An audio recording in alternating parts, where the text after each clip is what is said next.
Om Swastiastu. Perkenalkan, saya Kusuma Yuda. Saya perwakilan dari kelompok 6 dengan materi mengelola merek di perusahaan. Pengertian merek. Merek adalah nama, istilah, tanda, simbol, rancangan atau kombinasinya yang dimaksudkan untuk mengidentifikasikan produk dan mendiferensiasikannya dari para pesaing. Ada dua cara untuk mengelola ekuitas merek. Yang pertama itu ada penguatan merek dan yang kedua revitalisasi merek. Di mana penguatan merek atau ekuitas merek memperkuat dengan tindakan pemasaran yang konsisten dengan menyampaikan arti dari suatu merek. Dan revitalisasi merek yaitu penguatan kembali posisi merek yang telah mengalami masa-masa sulit dalam lingkungan pasar. Strategi penentuan merek. Ada 4 strategi dalam menentukan merek. Yang pertama ada secara nama individual, yang kedua ada dengan nama keluarga selimut, yang ketiga dengan nama keluarga terpisah untuk semua produk, dan yang keempat ada nama korporat yang digabungkan dengan nama produk individual. Di mana keempat strategi itu merupakan strategi umum. Keuntungan perluasan merek. Ada dua keuntungan dari perluasan merek, yaitu yang pertama meningkatkan peluang keberhasilan produk baru. Dengan perluasan merek, konsumen bisa menarik kesimpulan dan menciptakan harapan pada produk yang baru yang didasari oleh apa yang sudah mereka ketahui tentang merek induk itu sendiri dan sejauh mana mereka merasa informasi ini relevan dengan produk baru. Dan yang kedua itu ada efek umpan balik yang positif. Perluasan merek dapat membantu mengklarifikasikan arti dari sebuah merek dan nilai merek lainnya. Kerugian perluasan merek.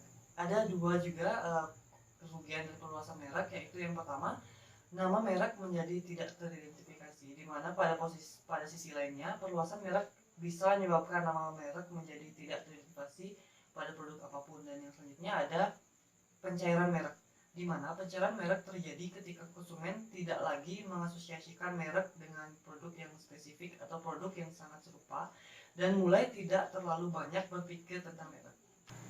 Karakteristik keberhasilan. Ada 3 karakteristik dari keberhasilan, yaitu yang pertama keefektifan produk mengangkat ekuitas merek yang sudah ada, dan yang kedua keefektifan perluasan menyumbang pada ekuitas merek induk, yang ketiga adanya kecocokan dalam pikiran konsumen. Peranan khusus merek. Ada 4 macam peranan khusus merek. Yang pertama itu ada penyerang atau flanker, di mana merek penyerang atau fighter diposisikan pada merek pesaing sehingga merek utama yang lebih penting dapat mempertahankan penentuan posisi yang mereka inginkan. Yang kedua ada cash cow atau sapi perah, merek yang dipertahankan keberadaannya meskipun penjualan mengecil karena merek-merek tersebut masih mampu mempertahankan cukup banyak pelanggan dan profitabilitas mereka yang hampir serupa dengan pemasaran. Yang ketiga, tingkat pemula kelas bawah. Peran merek yang berharga relatif murah dalam portofolio merek sering bisa menarik pelanggan kepada warna merek. Yang keempat ada prestis kelas atas. Dalam ini merek yang berharga relatif tinggi dalam keluarga merek adalah menambah gengsi dan kredibilitas kepada keseluruhan portofolio. Portofolio merek. Portofolio merek adalah kumpulan semua merek dan lini merek yang ditawarkan perusahaan tertentu untuk dijual dalam satu kategori atau segmen pasar tertentu. Ada 4 alasan memperkenalkan multimerek. Yang pertama itu menarik konsumen yang mencari varietas yang mungkin sebaliknya beralih ke merek lain. Yang kedua ada memperbanyak ketersediaan rak dan ketergantungan pengecer dalam toko. Yang ketiga meningkatkan persaingan internal dalam perusahaan, dan yang keempat itu menghasilkan skala ekonomi dalam penjualan iklan, perdagangan, dan distribusi fisik.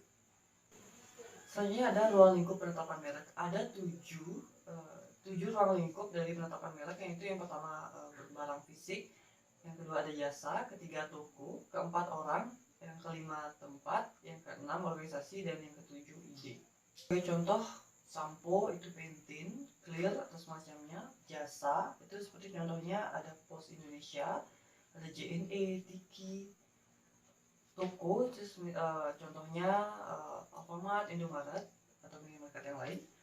orang itu contohnya seperti penyanyi seperti Ayu Ting Ting, Dewi Persik dan sebagainya.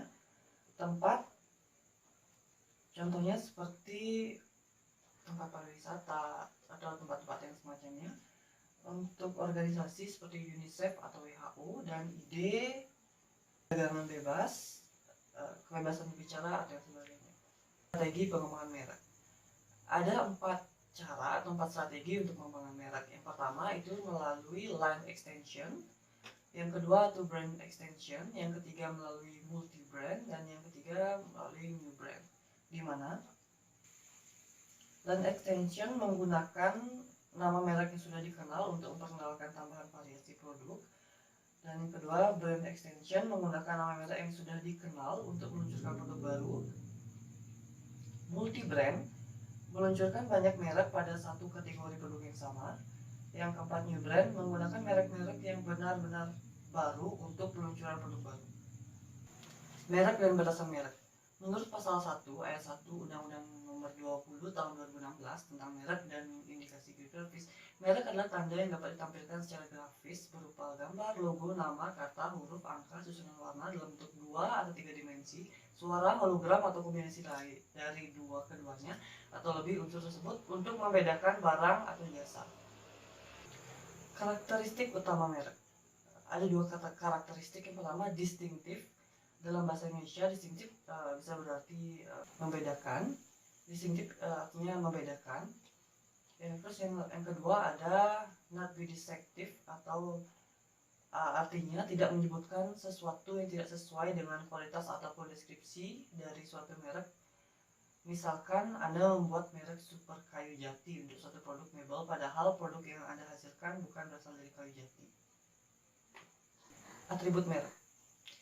Merek hanyalah salah satu atribut produk yang dievaluasi konsumen saat membeli. Atribut lainnya adalah kemasan, harga, dan aspek-aspek intrinsik maupun ekstrinsik lainnya. Pada akhirnya, merek juga sebuah atribut dalam hierarki yang mesti bersaing dengan atribut-atribut lain dalam membuat perhatian konsumen. Pengelolaan merek. Langkah awal pengelolaan merek. Pembelian maupun permintaan penggunaan terhadap suatu barang tidak pernah lepas dari suatu merek, baik itu menyangkut produksi, jasa, atau berupa barang permintaan terhadap suatu merek ini. Biasanya dilakukan oleh personal atau institusional. Ekspansi merek. Alex S. Nitisemito mendefinisikan ekspansi sebagai upaya dari suatu perusahaan untuk memperluas cakupan pasar dan kapasitas produksi dari perusahaan tersebut.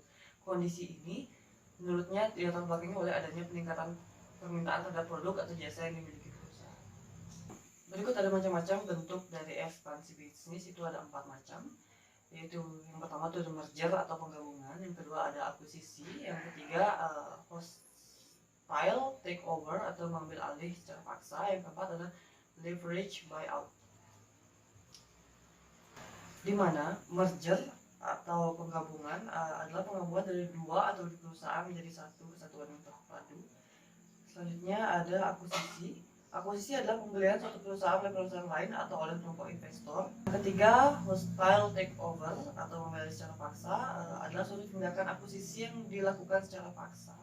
Cara ini biasanya dilakukan dengan cara membuka penawaran atas saham perusahaan yang ingin dikuasai pasar modal dengan harga di atas harga pasar. Yang keempat adalah leverage buyout, di mana teknik penguasaan perusahaan dengan metode pinjaman atau utang digunakan pihak manajemen untuk membeli perusahaan lain. Saya akan bacakan studi kasus. Kasus ini terjadi pada perusahaan Starbucks. Saya akan membacakannya.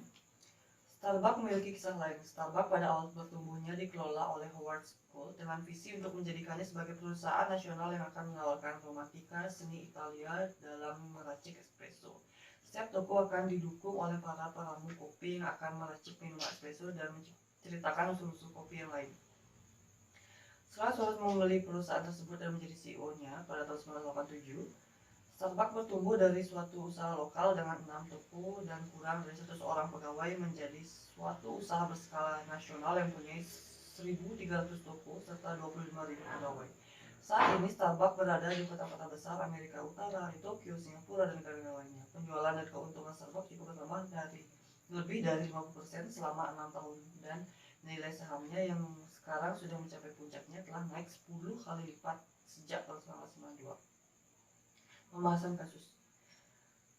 Starbucks yang awal pendirinya terinspirasi oleh bar espresso di Italia, pertama kali dibuka pada tahun 1971, disetel oleh Jerry Velvet Ziegel dan Gordon Booker dengan nama Two Journal. Namanya diambil dari salah satu karakter novel Moby Dick dengan logo seorang siren. Namun setelah pada 1982 dibeli oleh Howard Schultz, maka nama Two Gimol tahun 1987 diganti menjadi Starbucks. Pada Januari 2005 telah tercatat memiliki 8.949 outlet di seluruh dunia dari rincian 6.376 di Amerika Serikat dan 2.573 di negara lain. Di Indonesia sendiri hingga Mei 2005 tercatat kafe-kafe Starbucks sudah ada di Jakarta, Surabaya, Bandung, Medan, dan Bali. Saya akan membacakan kesimpulan. Pemasaran tidak lengkap jika dilakukan hanya lewat manajemen produk dan manajemen pelanggan saja. Kita juga perlu untuk melengkapi diri dengan pengelolaan brand atau merek sebagai jabatan keduanya.